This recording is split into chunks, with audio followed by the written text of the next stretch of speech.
Welcome to steno dictation. अगर आप हमारे चैनल पर नए हैं तो हमारे चैनल को सब्सक्राइब करें और बेल आइकन ज़रूर दबाएं।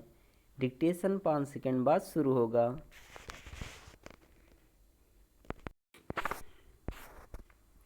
स्टार्ट। न्यायाधीशों की नियुक्ति को लेकर सुप्रीम कोर्ट और सरकार के बीच विवाद जिस तरह बढ़ता जा रहा है वह शुभ संकेत नहीं। दोनों ही पक्षों को यह समझना होगा कि इस मामले में विवाद की नहीं, संवाद की आवश्यकता है। यह निराशाजनक है कि इस आवश्यकता की पूर्ति के लिए कोई पहल होती नहीं दिख रही है। ऐसी किसी पहल के स्थान पर दोनों ही पक्ष और विशेष रूप से सुप्रीम कोर्ट अपने रवैये पर कुछ अधिक ही अड़िग और आक्रामक है। इसका प्रमाण तब मिला जब उसने उस रपट के अंश सार्वजनिक कर दिए जो नियुक्ति किए जाने वाले न्यायाधीशों के संदर्भ में सरकार की ओर से उसे सौंपी गई थी। इस रपट में खुफिया एजेंसियों की ओर से दी गई जानकारी थी। इससे बड़ी विडंबना और कोई नहीं हो सकती कि खुफिया एजेंसियों के आकलन को सार्वजनिक करने का काम सुप्रीम कोर्ट करे।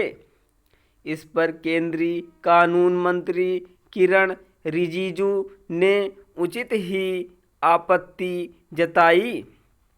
सुप्रीम कोर्ट ने यह काम भले ही स्वयं को सही सिद्ध करने के लिए किया हो, लेकिन उसे समझना होगा कि वह कॉलेजियम को संविधान सम्मत साबित नहीं कर सकता। इसलिए नहीं करता क्योंकि संविधान में यह कहा ही नहीं गया कि न्यायाधीशों की नियुक्ति सुप्रीम कोर्ट की ओर से बनाए गए कॉलेजियम के माध्यम से की जाएगी। कॉलेजियम व्यवस्था न केवल संविधान की मूल भावना बल्कि लोकतांत्रिक मर्यादा के भी विरुद्ध है।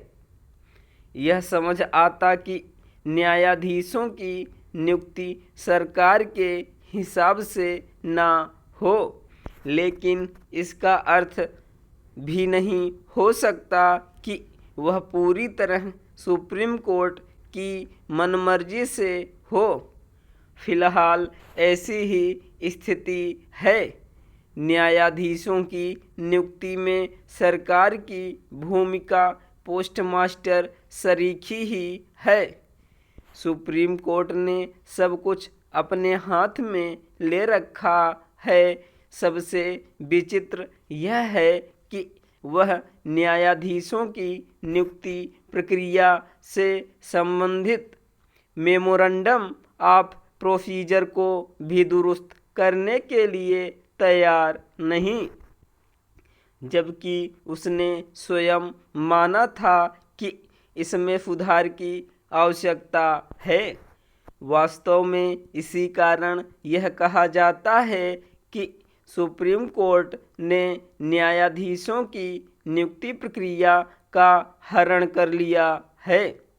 आखिर न्यायाधीशों की नियुक्ति के मामले में ऐसी कोई व्यवस्था क्यों नहीं हो सकती जिसमें सुप्रीम कोर्ट के साथ सरकार की भी भागीदारी हो। विश्व के अन्य अनेक देशों में ऐसा ही है।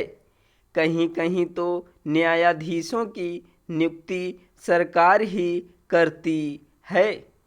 क्या ऐसे देशों के बारे में यह कहा जा सकता है कि वहाँ भारत से खराब न्याय व्यवस्था है?